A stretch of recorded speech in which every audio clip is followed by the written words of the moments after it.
훔치기를 잘하면서 고수가 하는 거를 정말 잘 카피하고, 두 번째는 요약을 잘해서 내가 무언가를 해야 될지, 어떤 부분을 카피해야 될지를 정확히 잘 생각을 하고, 그 다음에 내 체력을 기울이면서 꾸준하게 그거를 추진해 나가게 된다면은 뭐 AI 시대가 됐던 어떤 시대가 됐던 내가 해야 되는 거에 있어서 근본적으로 그 숙달의 달인이 되면서 무언가를 잘 할 수 있다.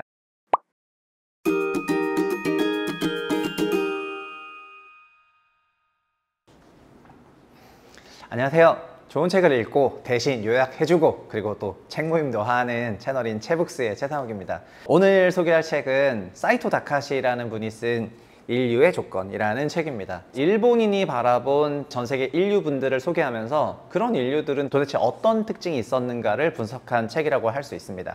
저는 경제를 다루는 그런 채널을 하고 있으니까 경제 이론을 소개해주고 있는데, 경제 이론에서 설명하고 있는 그런 사람들의 생활 패턴, 사고 패턴을 이해하는데도 뇌과학이 상당한 영향을 주고 있다는 그런 생각을 하고 있기 때문에 앞으로는 뇌과학 도서 같은 거를 많이 읽으면 좋을 것 같다, 이런 말씀을 드려봤는데, 이제는 자기계발서에서도 그런 것들이 많이 자리 잡히는 것 같습니다. 뇌과학으로 굉장히 유명하신 박문호 박사님이 정말 인생의 한 책을 추천하면 이 책이다라고 얘기를 하면서 저도 이거에 이제 관심이 생기면서 읽게 된 거거든요. 그래서 어떤 내용인지 지금부터 한번 살펴보도록 하죠.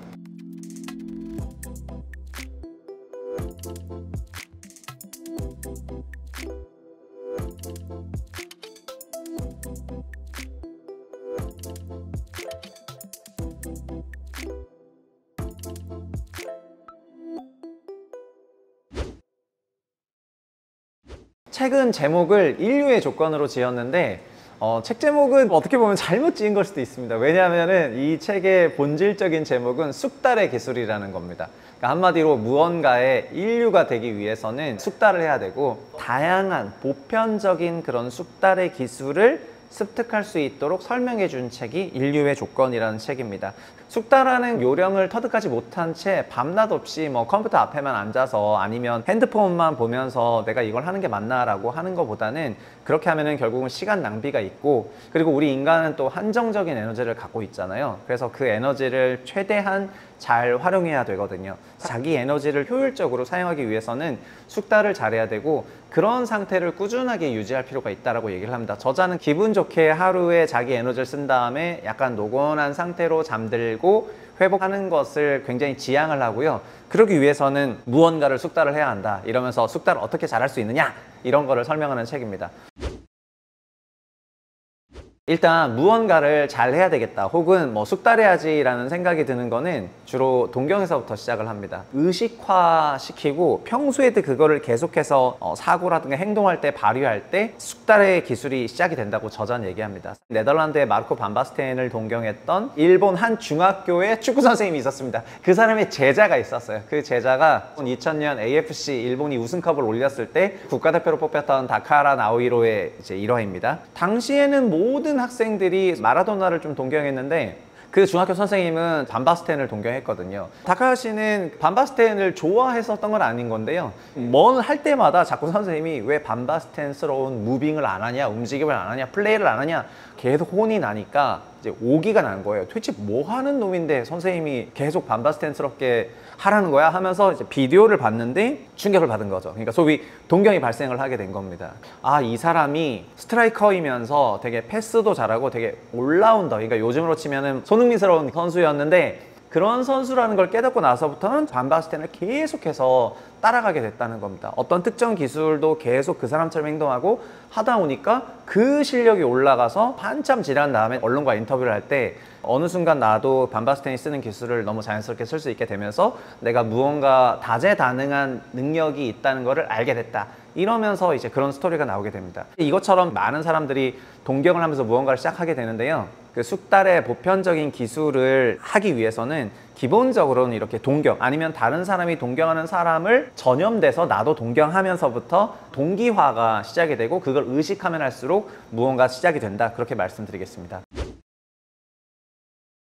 그럼 숙달은 어떻게 하면 잘할 수가 있을까요? 동기화를 통해 가지고 내가 뭘 배워야 되겠다고 느낌을 가졌다면은, 잘한 사람의 그 기술을 거의 훔치고 모방하는 거, 사실 모방과 훔치는 거를 책에서는 구분을 하는데요, 일단 기술을 훔치는 거가 먼저 중요하다, 이렇게 얘기를 합니다. 사실 과거에는 도제식이라 그래서 사수로부터 부사수가 여러 가지 일하는 방식부터 많은 부분들을 직접적으로 1대1로 가르침을 받았었는데, 현대에서는 내가 모방하려는 그런 사수를 직접 만나기가 어렵기 때문에 잘하는 사람을 정말 깊게 관찰한 다음에 그 사람이 하는 거를 거의 훔치듯이, 그러니까 거의 똑같을 정도로 하는 것에서부터 숙달이 시작을 합니다. 마츠시타 전기라는 일본 사례인데, 홈 베이커리 기계를 만들 때 제빵 소프트웨어를 만드는 사람이 제빵 기계를 만들었는데, 그 사람이 이제 다나카라는 분입니다. 이 다나카라는 분이 오사카에서 가장 맛있다고 소문난 그 빵집에 가서 제빵사의 기술을 보고 이제 빵을 먹어봐요. 자기 마츠시타 전기 제품이랑 비교를 하는데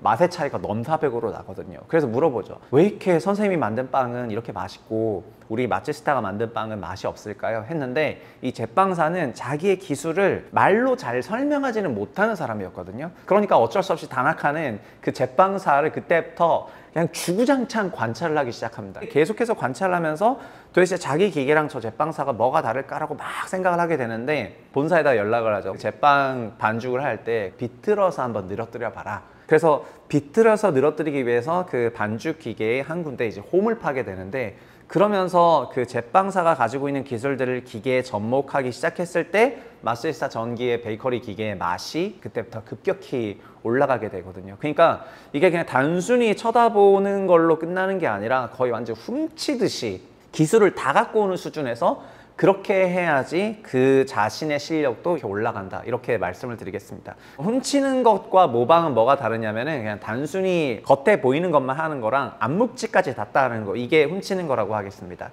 두 번째는 요약을 잘해야 된다, 이렇게 저자는 말을 하고 있습니다. 그래서 이거를 요약력이라고 하는데요. 요약하는 힘. 그런데 이런 요약이라는 거는 언어적인 그런 부분이라고 생각할 수도 있을 것 같습니다.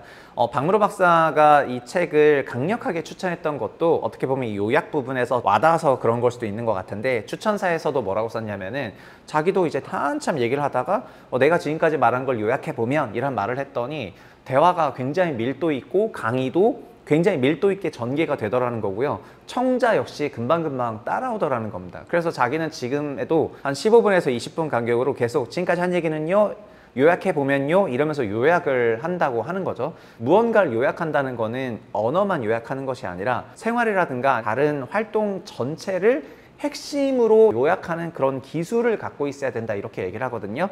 근데 그 중에서도 말하기 부분에서 요약을 잘하게 된다면은 내가 무언가를 배우거나 다른 사람과 무언가를 할 때 어떤 주제를 가지고 그 주제를 디벨롭을 시킬 때 요약을 하는 것이 주제가 분산되지 않고 중심을 잡아줘서 이런 것이 굉장히 필요하다, 이렇게 사이토 다카시가 설명을 합니다. 요약을 그럼 잘하려면 뭐 어떻게 해야 되냐, 이렇게 질문이 나올 수가 있는데, 저자는 핵심만 남기고 나머지를 다 버리는 게 어떻게 보면 요약을 잘하는 것이다, 이렇게 얘기를 하고요.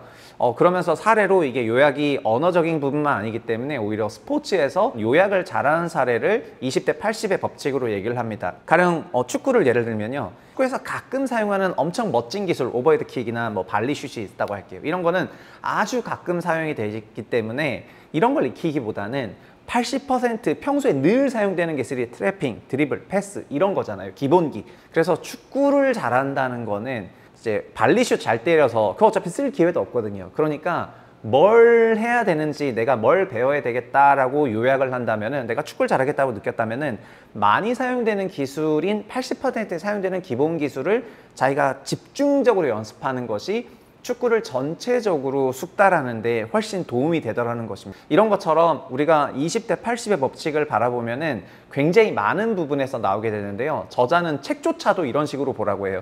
책의 20%만 보면서 80%를 다 요약해라, 이렇게 얘기하거든요. 유튜브도 그런 거 아니겠습니까? 유튜브도 만약에 20분짜리 영상이 있다면 2대8로 하는 거예요. 4분 정도를 보면서 20분 전체에 무슨 말을 할지를 요약하라는 그런 능력을 가져보라는 거거든요. 그래서 그렇게 보게 되면은 책을 꼭 처음부터 끝까지 다 읽어야지 읽는 게 아니고, 핵심 하이라이트 부분을 보면서 책의 전반적인 내용을 유추해보고 실제로 확인해 가면서 읽다 보면은 잘 된다고 설명을 합니다. 그거를 독서, 언어, 운동 등등 각가지 분야에서 광범위하게 적용을 하게 되면은 이 요약력이라는 것이 숙달을 잘 하는 데 있어서 얼마나 이게 중요한 것인가, 그런 이해가 되실 겁니다. 마지막으로 이제 세 번째는요, 그거를 추진하는 힘이거든요. 그러니까 이거를 알고 요약하고 모방하고 하는 데 있어서 근본적인 거는 결국 그거를 꾸준히 추진해 나갔을 때 되는 것이기 때문에 기본적으로는 체력이라든가 이런 부분을 기르고 그리고 운동을 통해서 리듬을 계속해서 유지시켜 나가는 것이 굉장히 좋다 이렇게 말을 합니다. 특히 이 세 번째 체력과 운동 이런 것들은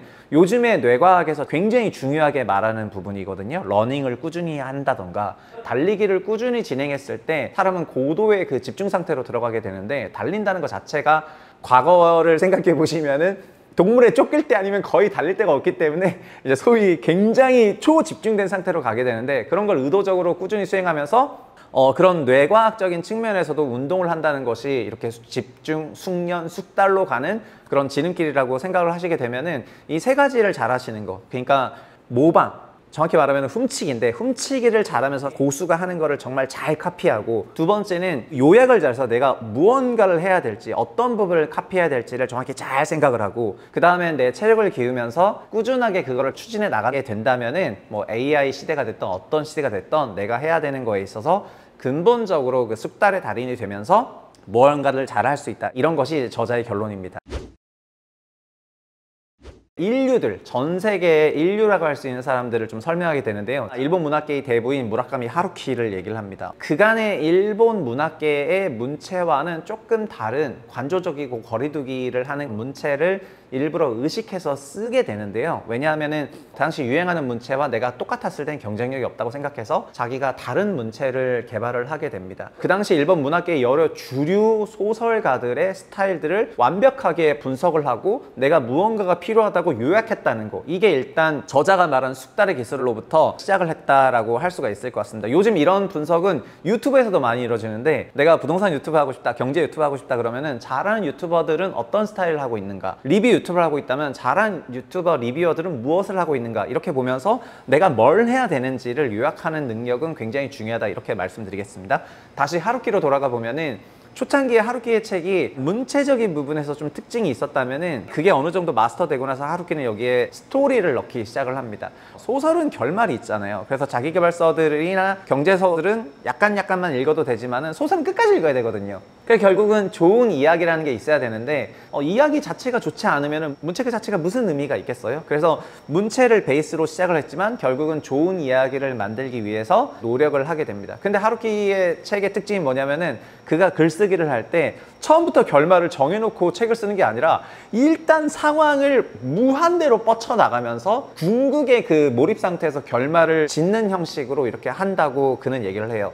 그래, 하루키에게 물어봅시다 라는 그런 책을 쓰면서 그가 인터뷰를 좀 한 게 있는데, 자기는 책을 쓸 때 한 번도 결말 정해놓고 책을 쓴 적이 없었고, 한 3개월간 스토리를 쓰다 보면은 한 2주, 보름 정도 되는 그 순간에 엄청난 몰입을 하게 되는데, 그 몰입을 했었던 그 2주간에 일단 체력이 굉장히 있어야 되니까 평소에 러닝을 통해 가지고 막 단련된 체력으로 보름 동안 엄청나게 쓴다고 하거든요. 그리고 나서 잠깐 휴식을 취하다가 다시 3개월간 램프업을 했다가 또 정점으로 가서 또 한참 쓰고, 이런 방식으로 책을 쓴다고 하고요. 그래서 그가 이런 방식으로 책을 썼던 게 1987년 그 유명한 상실의 시대, 이제 노르웨이의 숲인데요. 하루키는 약간 판타지 책들만 좀 썼었다가 87년부터 이제 현대 세계를 다루는 책을 쓰면서 새로운 문체, 그리고 엄청난 스토리텔링, 그리고 정말 고도로 집중된 상태에서 완전 이렇게 벌어졌다가 결말까지 나게 되는 그런 방식의 책을 가지고 일본 문학계를 두드리니까 정말 엄청난 그런 센세이션과 함께 한국에도 정말 하루키 상실의 시대 책은 너무나 유명해졌고요. 나중에 1Q84부터 시작해서 그의 책을 쭉 읽다 보니까 느낀 거는 어쨌든 정말 대단한 소설가다, 이런 생각을 이제 많이 하게 됐습니다. 몰입의 그 황노은 박사님도 그런 말씀하시잖아요. 고도로 몰입하게 됐을 때는 뇌가 계속 돌아가기 때문에 소위 완전 그 상태가 장기화되게 되면 식욕도 없고 모든 일이 다 눈에 보이는 정도다라고 얘기를 하는데, 실제 하루키도 거의 그런 상태에 들어갔다가 나중에 돌아오는 거더라고요. 다만 돌아왔을 때 번아웃이 올 수가 있으니까 그거를 이제 방지하기 위해서 지속적인 체력 운동을 한다. 인류의 조건의 저자인 그 사이토 다카시도 몰입이라는 이런 이례적인 상황에 대해서 알면서 얘기하는데, 당신 머릿속에 만약에 10명의 사람이 있다고 치면은 지금 이 영상을 보고 있는 시점에 머릿속에서 몇 명이 일을 하는 것 같냐, 이런 질문을 하거든요. 자고 있다면 일단 빵명이고요. 근데 몰입의 상태라고 10명이라고 한다면은 평소에 뇌가 활성화된 상태가 척도를 본인이 갖고 있다면은 내가 어떤 일을 할 때 내 활성화 정도가 어느 정도 레벨이구나 라는 거를 느끼게 되면서 조정할 수 있다라고 얘기를 하니까 그런 부분도 저한테는 실증적인 그런 팁이었다 이렇게 말씀드리겠습니다. 너무 입지전적인 인물이기 때문에 무라카미 하루키 예시를 들면서 이런 쑥달의 기술들을 설명을 하지만 결국 그들도 이런 쑥달의 기술 방식을 통해 가지고 갔다는 거를 설명을 하고 있습니다.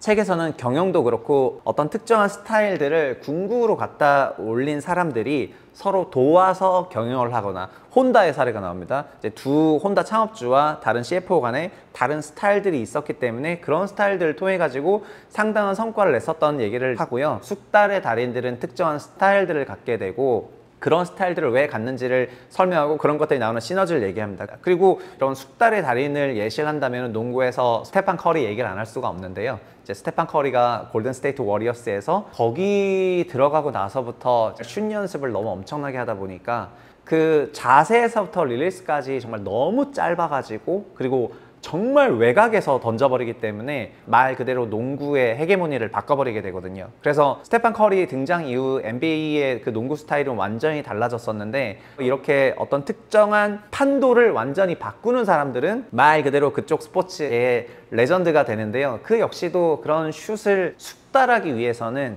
정말 엄청나게 많은 훈련을 했을 거잖아요. 그래서 슛에 필요한 많은 부분들을 요약도 했고 그 다음에 꾸준히 추진하는 그런 의지와 노력도 있었고 그리고 자신만의 어떤 스타일들을 만들어 가면서 완성시켰다는 그런 점에서 다른 스포츠 스타를 든다면 커리를 들 수 있을 것 같습니다. 근데 마지막으로 이제 이치로 선수를 얘기하면은 메이저리그 성적은 말해서 뭐 하겠습니까? 이치로도 아주 유명한 말을 했습니다. 노력하는 사람이 만약에 천재라면은 나만큼 노력하는 사람 없기 때문에 난 천재다 이렇게 얘기하거든요. 그러니까 자기는 타고난 게 아니라 노력했기 때문에 천재라고 말을 하고요. 결국에 어떤 분야에서 완전히 숙달되어 있는 이런 사람들은 정말 남들보다 훨씬 더 노력을 했다라는 거를 이제 말씀을 드릴 수가 있을 겁니다. 이치로 타격법은 약간 독특하다고 이제 알려졌잖아요. 이제 그 당시에 타격 교본이라든가 타격의 FM과 다른 자기만의 기술을 그렇게 끝까지 밀어 올려서 그걸 극한으로 추구하다 보니까 그런 달인이 됐다는 거를 이치로의 사례에서도 알 수 있을 것 같습니다.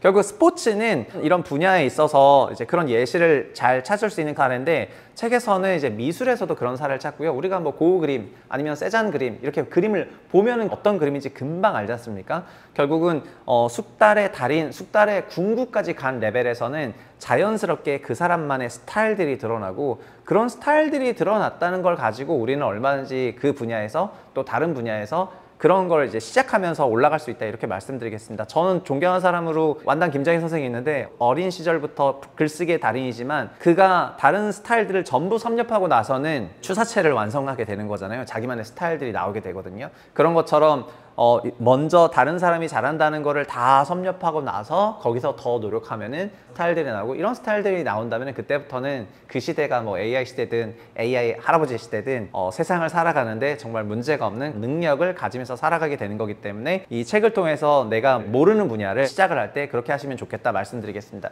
저 개인적으로 이 책이 그냥 와닿았던 이유를 말씀을 드릴게요. 저 역시 필드를 나름 크게 3번 바꿨거든요. 건설업을 하다가 이제 금융사 애널리스트를 갖고 금융사 애널리스트 하다가 지금 유튜버를 하고 있습니다. 건설에서 이제 기술자로 일을 하다가 증권 분석을 하게 됐을 때 그때 저도 이 숙달의 달인처럼 그 숙달의 기술들을 좀 썼거든요. 여의도에는 그 당시 한 2,000명의 애널리스트가 있었는데 애널리스트 전체에서 가장 잘하는 사람들은 누구들인가? 그런 사람들은 어떤 기술들을 갖고 있고 어떤 스타일로 일을 하는가? 그래서 가장 레포트를 많이 쓰는가? 아니면 글 문장이 미려한가? 아니면 세미나를 정말 잘하는 사람인가? 분석을 잘하는가? 숫자를 잘 맞추는 사람들인가? 이런 것들을 분석을 하고 나는 무엇을 할 수 있는가? 그리고 내가 여기서 어디까지 위치를 올려놔야지 내가 그 위치까지 갈 수 있는가? 이런 생각들을 하면서 했거든요. 그래서 처음부터 적응을 잘한 건 아니지만 제가 10년간 애널리스트 할 때 이제 7년 차부터는 상당히 높은 등수로 올라갈 수 있었던 게 그 씬에서 요구했던 기술들을 잘하는 사람들을 저 나름의 방식으로 최대한 모방을 하고 그 모방하는 과정에서 저만의 엣지가 나오면서 올라갔었던 것 같습니다. 유튜브도 마찬가지인데요. 부동산 유튜브, 저한테도 요즘 유튜브를 많이 물어보십니다. 유튜브 어떻게 해야 되냐? 그러면 본인이 하시려는 그쪽에 잘하는 유튜버들은 누가 있는가? 그 사람은 어떤 걸 잘한다고 생각하는가? 영상이 많은가? 빈도가 많은가? 퀄리티가 좋은가? 내용이 좋은가? 리서치가 깊은가? 이런 것들을 막 요건별로 분석을 한 다음에 여기서 나는 무엇을 할 수 있는가? 이게 요약의 기술이죠. 이걸 요약의 기술을 한 다음에 내가 이거를 얼마의 빈도로 반복해서 할 수가 있는가? 그거는 추진하는 힘이 되겠습니다.